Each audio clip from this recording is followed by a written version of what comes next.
¿Cómo están? Espero que todos estén muy bien.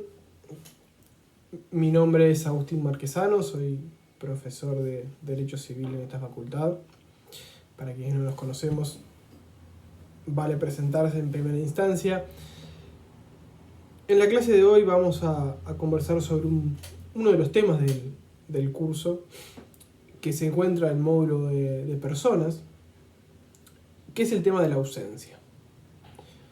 Nosotros hemos colgado en la plataforma un material, una guía de la clase de hoy, que les recomiendo que tengan abierta y vayan siguiendo a medida que escuchen esta clase, dado que les será más fácil seguir el tema y comprender mejor los diferentes conceptos que vamos a trabajar en la clase de hoy. Ustedes han trabajado diferentes temas en el curso, han escuchado las clases, han seguido los diferentes temas, han trabajado con un concepto de persona y los diferentes elementos, nombre, domicilio. Hoy vamos a trabajar con la ausencia, que es uno de los principales temas que giran en torno a la persona. Como el nombre lo dice, se podrán imaginar que cuando hablamos de ausencia, hablamos de una persona que está ausente, valga la redundancia. Una persona que en los términos comunes del concepto de ausente, uno podrá decir, un ausente es alguien que no está en un momento, en un lugar determinado. Alguien que quizás espera que esté en un lugar y no lo está, que no está presente, por el contrario. Bueno, vamos a ver que el concepto de ausencia en el derecho es muy importante y es un poco más complejo que este concepto común de ausencia. Lo que sucede es que como ustedes podrán imaginar, puede suceder que una persona desaparezca de los lugares que comúnmente se la ve, que comúnmente asiste, que desaparezca de su domicilio, de su residencia habitual, durante un tiempo que hace a los demás preguntarse ¿dónde está esa persona? Es decir, el tema de la ausencia gira en torno a esa situación, a esa hipótesis en la cual una persona desaparece y no se la ve en los lugares que comúnmente se la veía, y hay dudas sobre su existencia en la medida que no se tiene noticia, no se tiene conocimiento sobre dónde está esa persona, sobre el paradero de esa persona y sobre si esa persona existe o no. Y en definitiva, lo que nos hemos preguntado muchas veces ante estos casos es si esa persona está viva o está muerta. Y a medida que pasa el tiempo, las dudas empiezan a aumentarse y se generan mayores dudas en torno a la existencia o no de esa persona. Es una situación de clara incertidumbre en cuanto a la existencia o no de esa persona. Y cuando hay una situación de incertidumbre respecto al paradero de una persona y consecuentemente respecto a la existencia o no, a la vida o muerte de una persona, consecuentemente empiezan a generarse otras interrogantes, otras complejidades, otros problemas que hay que resolver. Por ejemplo, ¿qué hacemos con los bienes, con el patrimonio de esa persona que está ausente? Si esa persona tiene un cónyuge, el cónyuge, ¿puede volver a casarse? ¿Puede volver a contraer nupcias con otra persona? ¿O no puede hacerlo en la medida que sigue casado? Justamente porque no hay certeza acerca de que la persona ausente haya fallecido, sino que en definitiva no se sabe si está vivo o está muerto. La ley incluso nos dice en el artículo 51, el Código Civil en el artículo 51, nos dice que el ausente a los ojos de la ley no está vivo ni está muerto. A los que tienen interés en que esté vivo el ausente tienen que probar que esté vivo, y los que tienen interés en que el ausente esté muerto van a tener que probar que está muerto. Es un concepto central en torno a la ausencia. El ausente no está muerto ni está vivo a los ojos de la ley. Entonces, estas cuestiones que se generan en torno a la ausencia de una persona, la ley se encarga, en los artículos 50 a 80 del Código Civil, a dar respuestas, a regular, a disponer ciertos aspectos o ciertas soluciones a estas múltiples complejidades que se presentan, estas preguntas, estas dudas que nosotros recién comentábamos, recién planteábamos. ¿Qué pasa con los bienes? ¿Qué pasa con los cónyuges? ¿Qué pasa con los hijos? Y un montón de cuestiones que giran en torno a una persona. Si una persona fallece, los herederos van a poder adquirir sus bienes por herencia, pero acá la persona no está muerta. Entonces, ¿qué hacemos? ¿Qué sucede? La ley se encarga de darnos soluciones a esto. Pero la ley tiene que realizar una tarea mirando desde las dos perspectivas. Del lado de los interesados, por ejemplo, en heredar bienes del ausente, porque si el ausente estuviera muerto y no ausente, si tuviéramos certeza de la muerte, sería una persona fallecida, no una persona ausente. Hay personas, hijos, cónyuges, eventuales herederos testamentarios, que pueden estar interesados, o lo estarán, en definitiva estarán interesados en adquirir los bienes del ausente. Pero en esta situación en la cual no tenemos certeza del fallecimiento, sino que la persona está ausente, ¿qué pasa? La ley tiene que tutelar esos intereses, pero a su vez tutelar los intereses de la persona que no está viva ni está muerta, que está ausente, que hoy o mañana puede llegar a aparecer, o puede llegar a haber prueba de que efectivamente está viva y no falleció. Y esa persona, como no falleció, sigue estando viva, sigue teniendo derechos sobre su patrimonio, por ejemplo. O sigue teniendo derechos respecto a las relaciones personales que lo vinculan con otros sujetos, con su cónyuge, con sus hijos. Entonces hay dos intereses que en definitiva hay que tutelar. Y la ley tiene que tener este equilibrio también. Por eso vamos a ver que el sistema regulado por la ley en cuanto a la ausencia trata de complementar, de balancear estos dos aspectos. Contiene disposiciones a los efectos de dar solución a la situación, por ejemplo, del patrimonio del ausente. Sin embargo, también tiene mecanismos que permiten al ausente, si hoy o mañana aparece o hay prueba de su existencia o de su vida, de alguna forma hacerse nuevamente de su patrimonio. Entonces, como les decía, el concepto de ausencia para el derecho es un poco más complejo que el concepto de ausencia que podemos manejar en un término vulgar, en un término común y corriente, por decirlo de alguna forma.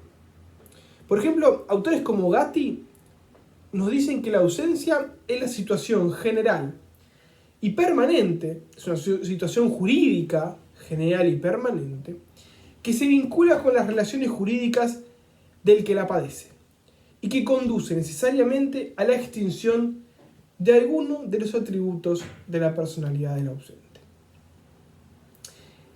Pero como les decía, este concepto de ausencia, y como surge también de esta definición, es más complejo que el simple concepto de ausencia que nos puede dar el diccionario. El civilista uruguayo Francisco del Campo, quizá alguno de ustedes han leído alguno de sus libros, su libro de personas, que tiene 3 tomos, o es muy citado en el manual del curso, nos dice que la ausencia jurídica es más compleja que la ausencia en términos comunes y corrientes, porque además implica 2 requisitos que necesariamente tienen que estar presentes para que estemos ante una situación jurídica de ausencia. Estos requisitos son, por un lado, la desaparición de una persona de su domicilio o residencia y la falta de noticias respecto de su actual existencia o respecto a si esa persona está viva,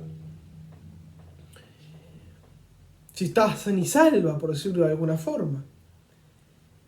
¿Por qué es más complejo este concepto que un concepto común? Porque bueno, yo puedo decir, imagínense, yo organizo una fiesta, invito a determinadas personas, una de esas personas no asiste a mi fiesta, esa persona está ausente en mi fiesta. Pero no significa que jurídicamente sea considerado un ausente. Para que sea considerado un ausente, esa persona que no asistió a mi fiesta tiene que no estar en su domicilio y además no haber noticias acerca de su existencia. Entonces tenemos que distinguir claramente, y la ley lo hace, tres momentos distintos y escalonados en el tiempo. Tres momentos, tres periodos, tres niveles, por decirlo de alguna forma, que giran en torno al concepto de ausencia. Primero es el concepto de sujeto no presente. El sujeto no presente es un sujeto, una persona que no se encuentra en su domicilio o residencia, que no se conoce su paradero actual, pero de cuya existencia no se tienen dudas. Volvamos a un ejemplo. Una persona no está en su domicilio, pero sus familiares no saben dónde está porque salió quizá al supermercado. Pero no tienen dudas acerca de si está vivo o está muerto. Simplemente no saben dónde está. Un nivel más y un periodo posterior es lo que se conoce como presunto ausente o presunción de ausencia. En otros términos, o en un sinónimo, es la sospecha de ausencia, que es más aún que el simple hecho de no estar presente. Un presunto ausente es una persona respecto de la cual no se conoce su residencia, ni se tiene noticias, siendo su existencia incierta. Es decir, hay dudas acerca de si esa persona está viva o está muerta. Vamos a ver que es un estado intermedio entre la no presencia o el sujeto no presente, que es el nivel que vimos anteriormente, y el que vamos a ver ahora, que es el declarado ausente. Que en definitiva la ley lo que busca en definitiva es o regula, o la regulación que contiene la ley sobre la ausencia es los efectos de la declaración de ausencia.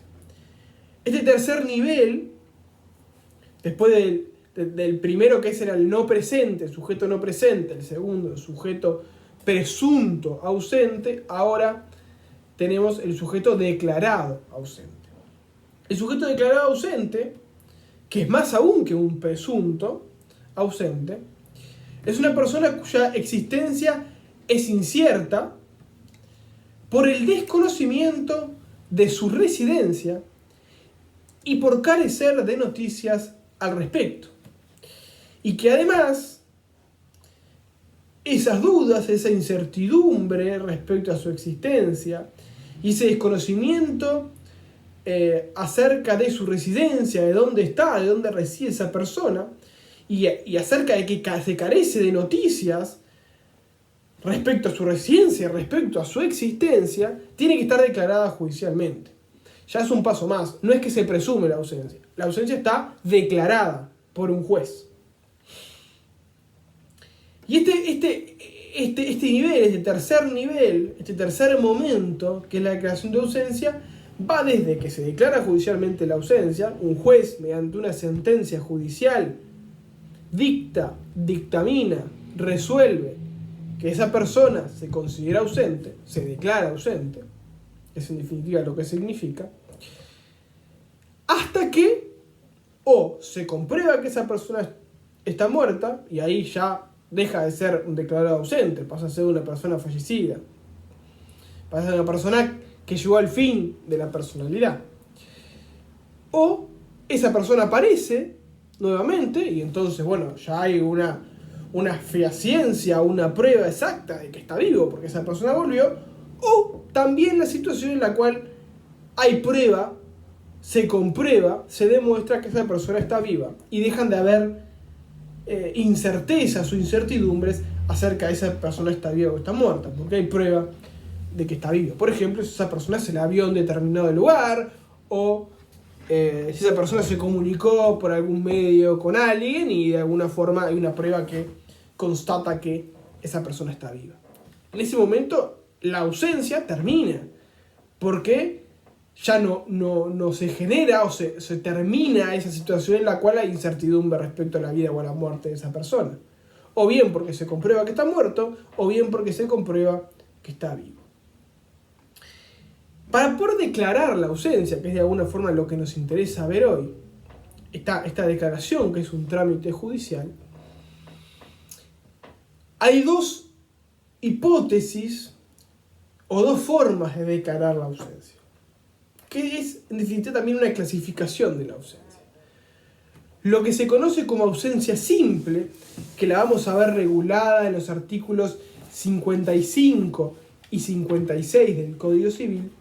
Yo les recuerdo que es muy importante que ustedes sigan la clase con la guía, como les dije, pero también con el Código Civil y con las disposiciones, porque eso les va a permitir a ustedes hacer un seguimiento, un mejor seguimiento de la clase y poder comprender mejor cómo están regulados estos aspectos y cuáles son las soluciones que brinda la ley y cuál es el orden que la ley establece para dar solución a todas estas complejidades, estas situaciones que se plantean a raíz de la ausencia.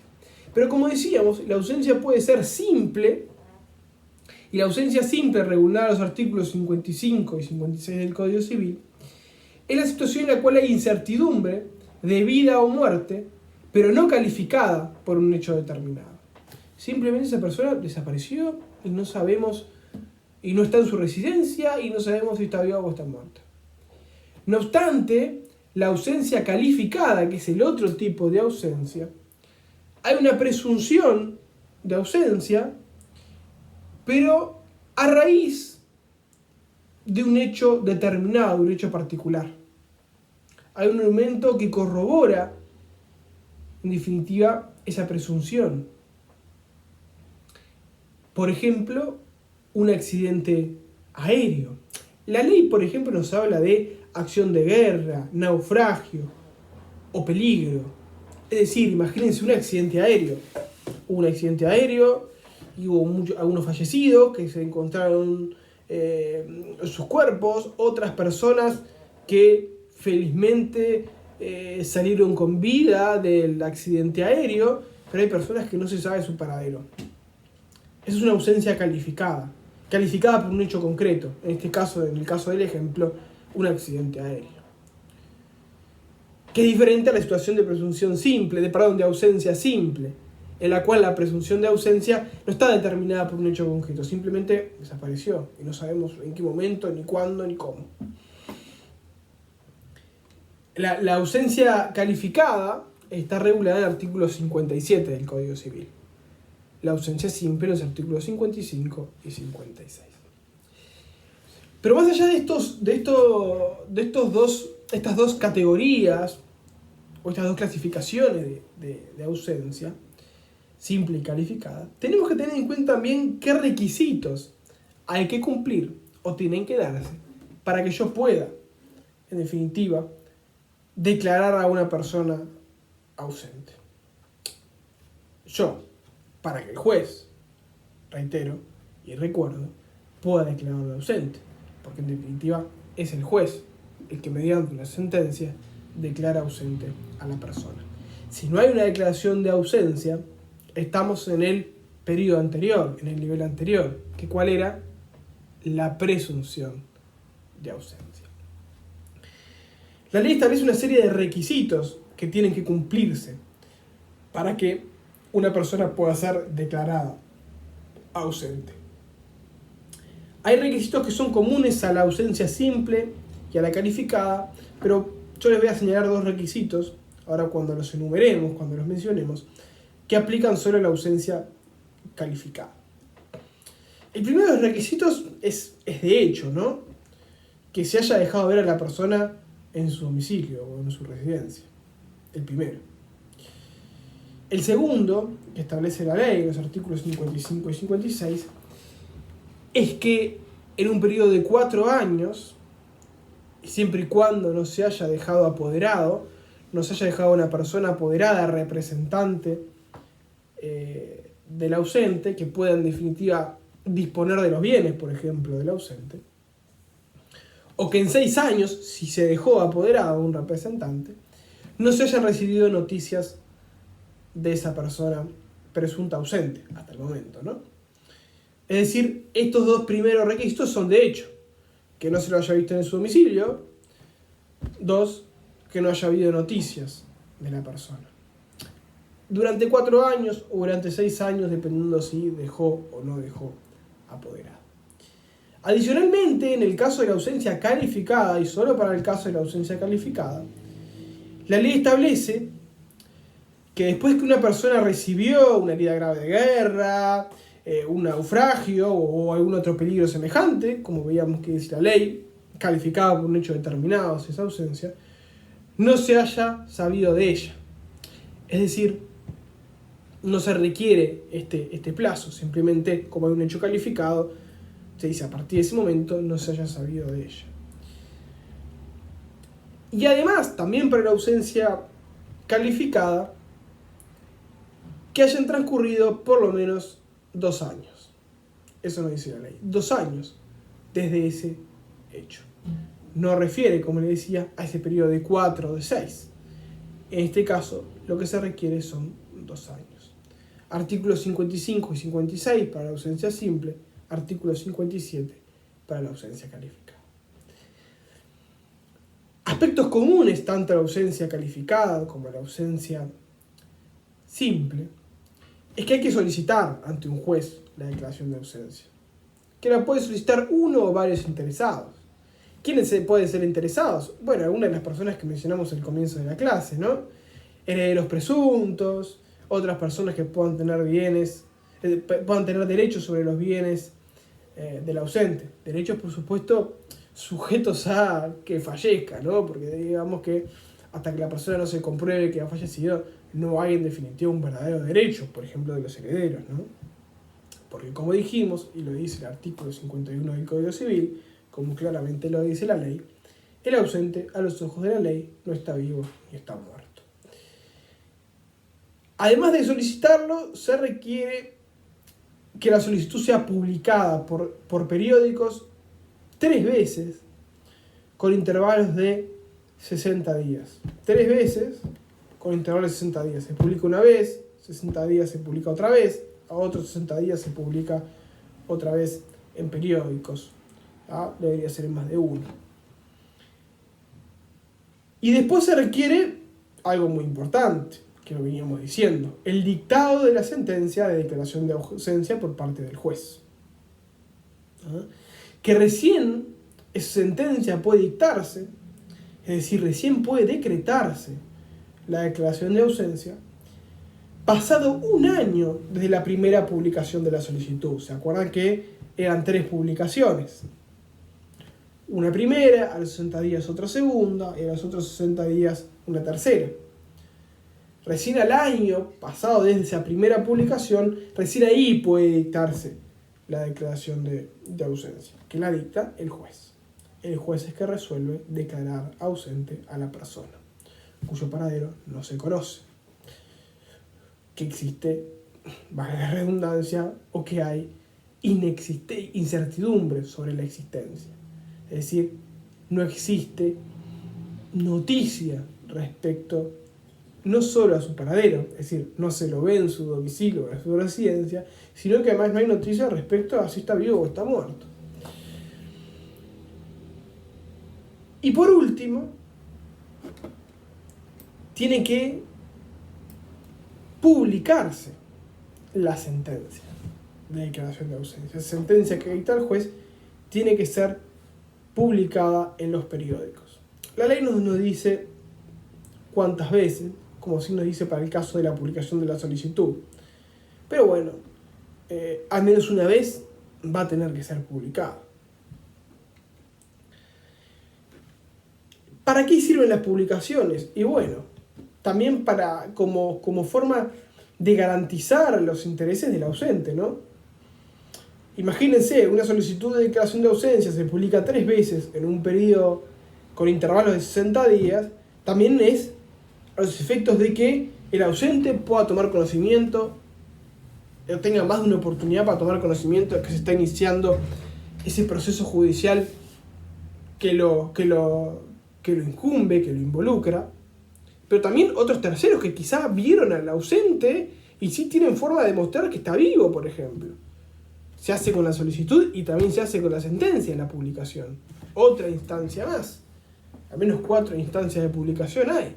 Como decíamos, la ley tiene que balancear entre dar solución a algunos problemas y a los intereses de las personas, el cónyuge que está presente, por ejemplo, los hijos que están presentes, los hijos del presunto ausente, y los intereses de la persona que está ausente, que por lo pronto no está muerta.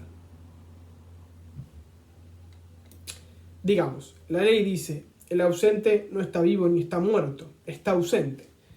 Es cierto que capaz que lo que mejor es decir no está muerto aún, o no está muerto.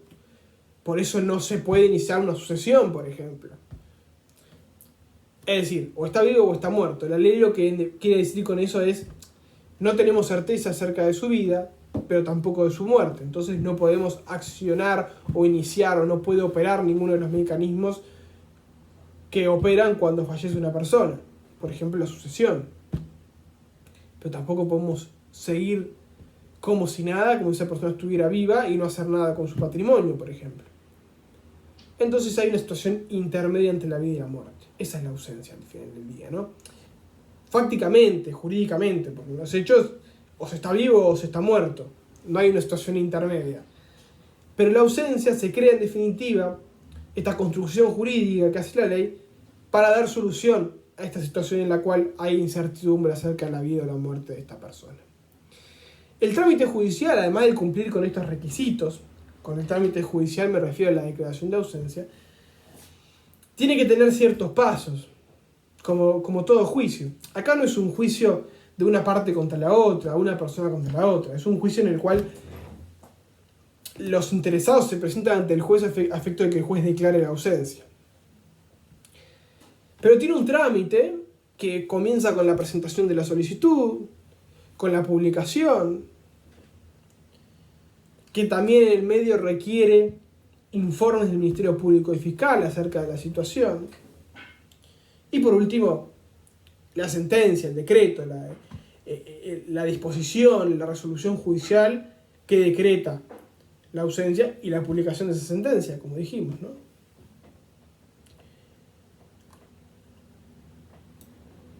Vamos a ver ahora,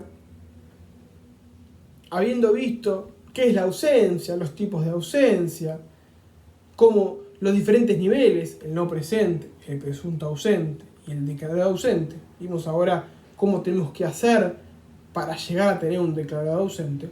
Vamos a ver ahora cuáles son los efectos de la declaración de ausencia, cuáles son las consecuencias de que una persona sea declarada ausente. Como veíamos al principio, cuáles son las interrogantes que aparecen, cuáles son las dudas, cuáles son las complejidades. La primera de ellas quizás es qué hacemos con el patrimonio del ausente. Ese es el primero de los efectos que vamos a analizar. El efecto respecto de los bienes del ausente. Como decíamos, el ausente está en una situación intermedia entre la vida y la muerte.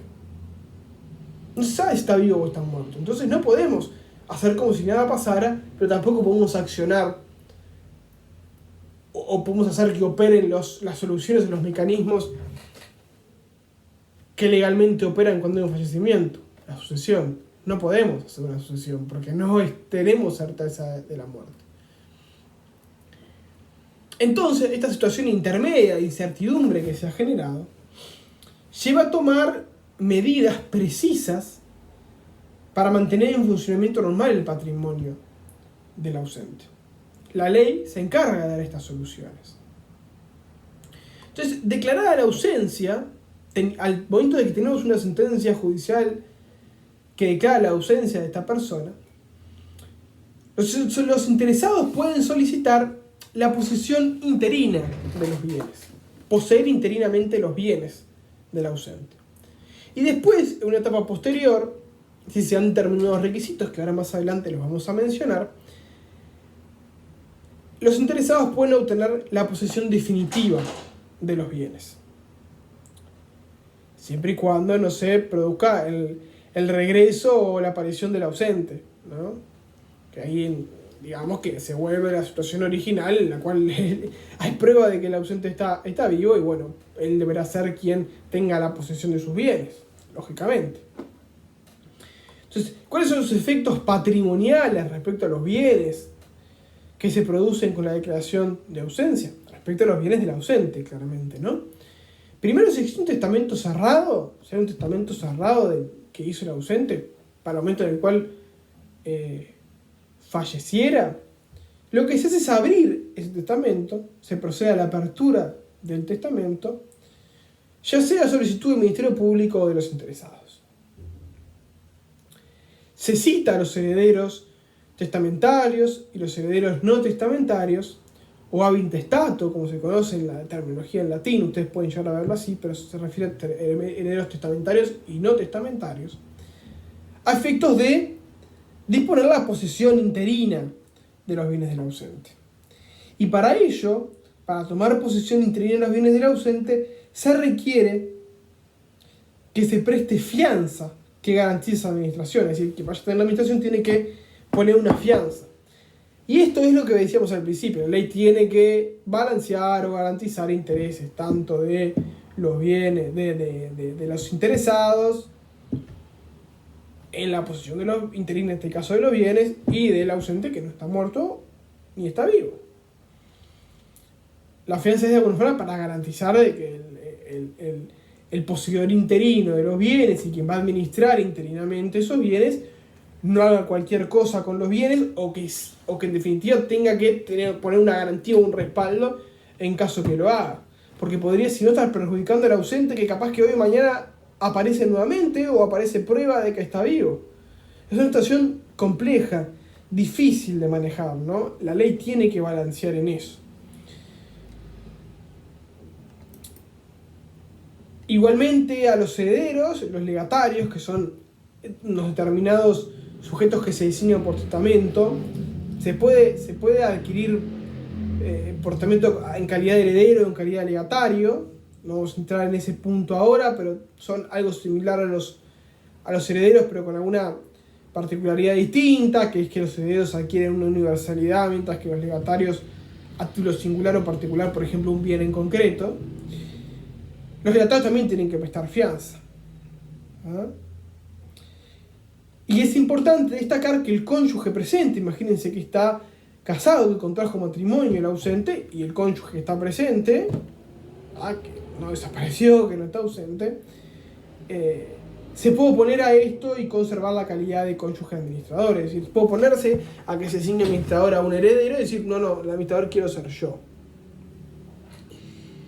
Como decíamos, esto es una primera medida, la posesión interina de los bienes. Pero también puede darse, si se han determinados requisitos, que vamos a ver ahora, la situación de posesión definitiva de los bienes. Esa posesión definitiva, como le dice la palabra, es definitiva, no es interina. Pero tiene una condición resolutoria, que es lo que llamamos en derecho. Una condición resolutoria de regreso del ausente. ¿Qué significa una condición resolutoria de regreso del ausente? Bueno, que si el ausente regresa, esa posesión definitiva cae. Condición resolutoria significa que si se cumple esa condición, que es el regreso del ausente, se cae, cesan los efectos de la posesión definitiva. Deja de existir posesión definitiva por un tercero que no es el ausente. El ausente pasa a recuperar la posesión de sus bienes. Pero para que pueda suceder la posesión definitiva, deben darse los siguientes requisitos. Que hayan transcurrido 8 años desde la declaración de ausencia simple o 5 años desde la declaración de ausencia calificada u 80 años desde el nacimiento del ausente. La ley intenta garantizar, en definitiva, que pase un tiempo prudencial, razonable. Y nos da 3 plazos distintos. 5 años si es una declaración de ausencia simple, 5 si es calificada, y en cualquiera de los dos casos, 80 años si pasaron los 80 años, 80 o más desde el nacimiento del ausente. También es necesario que los interesados soliciten ante el juez que se declaró la ausencia, que el juez declare la posesión definitiva. Y además el juez tiene que conceder la posesión definitiva de los bienes, y para ello tiene que apreciar el juez, tiene que observar, tiene que determinar previamente si, desde que se declaró la ausencia y la posesión interina de los bienes, durante todo ese periodo se ha mantenido la situación de ausencia ininterrumpidamente, que no ha aparecido en ningún momento, no ha dado señales de vida el ausente, de vida o prueba de muerte, porque si hay muerte también termina la ausencia, como vamos a ver más adelante, y en definitiva va a operar otro mecanismo, la sucesión.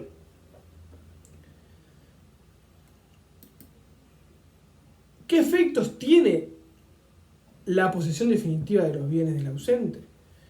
Bueno, cesan automáticamente el pleno derecho las fianzas, de las que hablábamos adelante. De pleno derecho significa automáticamente. Los interesados hacen suyos los frutos y las rentas de los bienes. Por ejemplo, si era un bien inmueble estaba alquilado, hacen suyos el precio del alquiler. O si tenía un campo en el cual tenía cultivos, un árbol de manzanas, las manzanas, frutos naturales o frutos civiles, como se conoce. Frutos naturales es lo que da, por ejemplo, un cultivo, y frutos civiles, por ejemplo, el producido por obtener un alquiler de un inmueble que está arrendado. Y además pueden enajenar y partir los bienes del ausente. Después, si el ausente regresa, van a tener que estar obligados a devolverle los bienes en la situación en la que estaban, porque todavía el ausente puede volver. Todavía, aún en la posición definitiva de los bienes, el ausente no está vivo ni está muerto, es decir, sigue siendo ausente. Sigue estando en esa posición intermedia entre la vida y la muerte. ¿Cuándo cesa la ausencia? Y bueno, como decíamos al comienzo, si hay prueba de su fallecimiento, si regresa, o si hay prueba de que está con vida. Cesa la ausencia. Porque deja de haber incertidumbre en torno a si está vivo o está muerto. En definitiva, hay prueba de que está vivo o de que está muerto. Si el ausente regresa o se prueba su existencia, ¿qué consecuencias va a haber en todo esto? Muchas de ellas ya las veníamos mencionando. Primero, la persona deja de ser ausente. Deja de estar en situación intermedia y de incertidumbre. Los poseedores definitivos, que tienen la posesión definitiva de los bienes, tienen que volver al ex ausente los bienes que están en su posesión. Si vendieron, si enajenaron significa vender. Si vendieron o enajenaron los bienes, tienen que darle el precio que obtuvieron por la enajenación, o las cosas que adquirieron con ese precio, con ese dinero que ganaron de la venta de los bienes del ausente. Y tienen que darle los frutos y las rentas que obtuvieron como beneficio de los bienes del ausente. Además, el ex ausente puede exigir cualquiera de sus derechos, porque son imprescriptibles.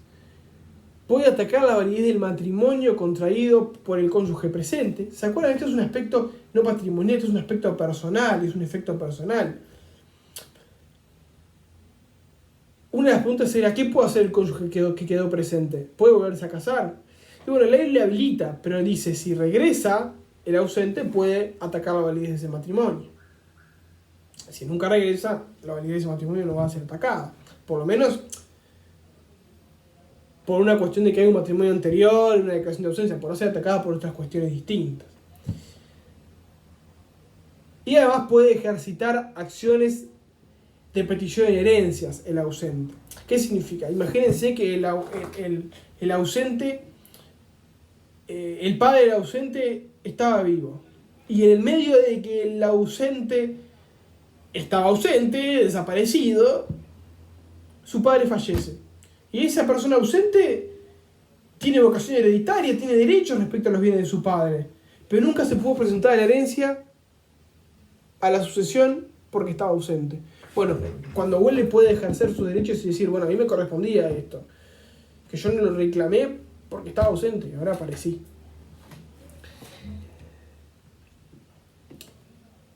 ¿Ven cuáles son los efectos que se generan y cómo la ley intenta resolver estas cuestiones? Hay cuestiones de índole patrimonial y de índole personal, pero la ley se centra mucho más en cuestiones patrimoniales que en cuestiones personales. Esto del matrimonio es una cuestión personal, pero la ley lo regula muy poquitos artículos, lo deja para el final.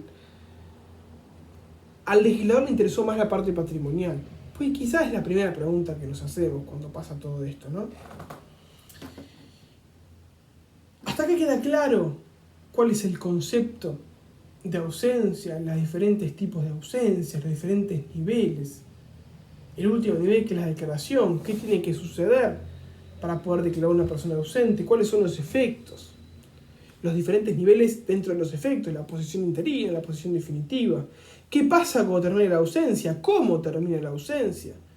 ¿Qué pasa si el ausente regresa?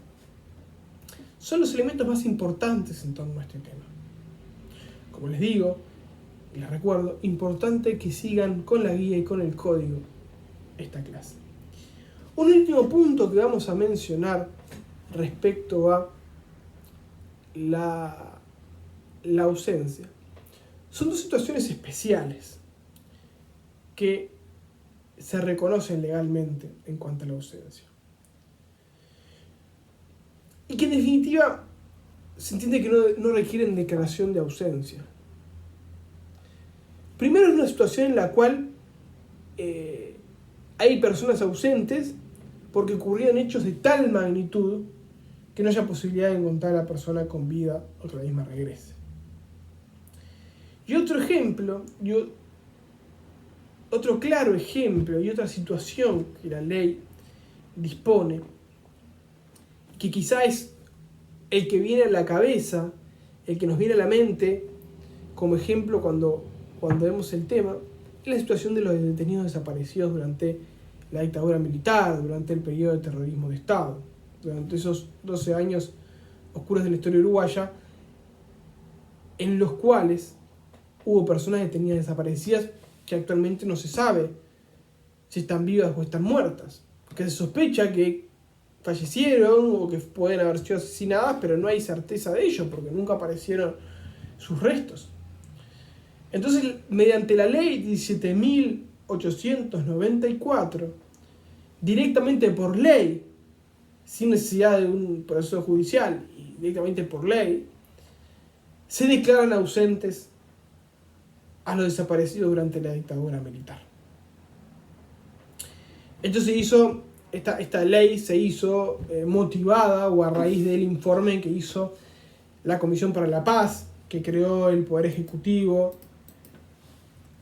ya hace